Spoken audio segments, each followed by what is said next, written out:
All right, hello, wine drinking people. Today is Friday, the 25th of February, and I'm not here at the moment. I'm out in California, Napa Valley, experiencing Premier Napa. But a week from tonight, we have got our vintage Brunello tasting, or a week from last night, Thursday, coming up a week from now. Anyways, this is an event we do every year because the wines of Montalcino, some of my favorites. I love the Sangiovese varietal, which this is the only DOCG in Tuscany that by law the wines have got to be 100% Sangiovese. By law, they're released at their 5th year after they've been bottled. We're just now getting in the 2009s in this market. We got a tasting coming up in May where we'll feature those wines. But to me, in a great vintage, Brunello needs 10 or 15 years after the vintage in your cellar to really drink at its peak. And that's why we do this tasting every year, to show you wines that are at least 10 years old from Montalcino. And we're starting out with the 2004 vintage. 2004 is a killer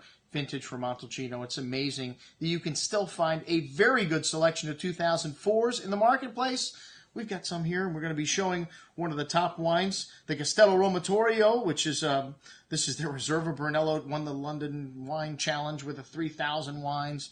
And, you know, this wine is one of the hottest properties in Montalcino today, made by the great Carlo Farini and Sandro Chia, the most famous living artist in Italy, the founder of this property, Filippo, his son, we've had here for events. And, you know, like I said, just an incredible property and making some of the top wines in Brunello. I'm excited about tasting that wine with a little bottle age. 2003, a hot year, a difficult year. That was the year that they had the issue with some people mixing Cabernet in with the Sangiovese, which is not allowed.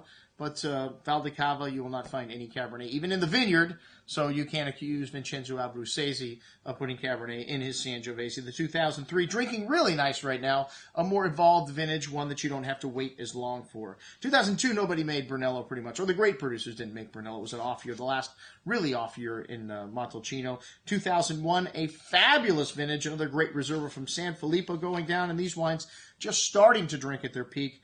2001, a year that's going to be around 20 years from now for the top properties. 1998 and 2000 were kind of lesser years.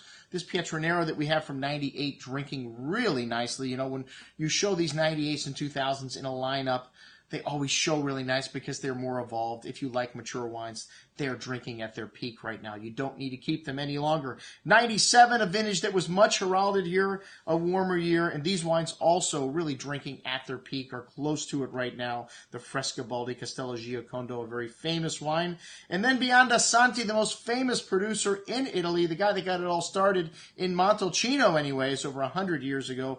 Most of these people didn't come along until the 60s or 70s, and only a few people making top-level wines in this area before that, but Santi is the godfather.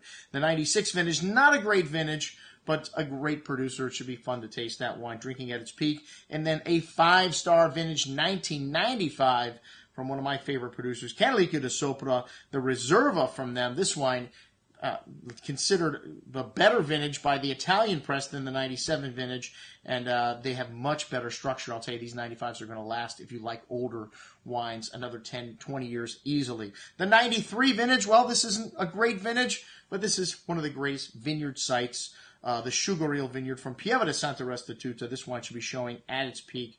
A fabulous example of what a great terroir can do in any vintage. So check it out. Everything we've got in the store. Some older Brunellos here. I'm going to list these on the offering as well, and everything we're going to be drinking here in the shop on Thursday of next week. I'm your host, Andrew Lamposoni, signing off for the Wine Watch, saying, remember, always drink the good stuff first.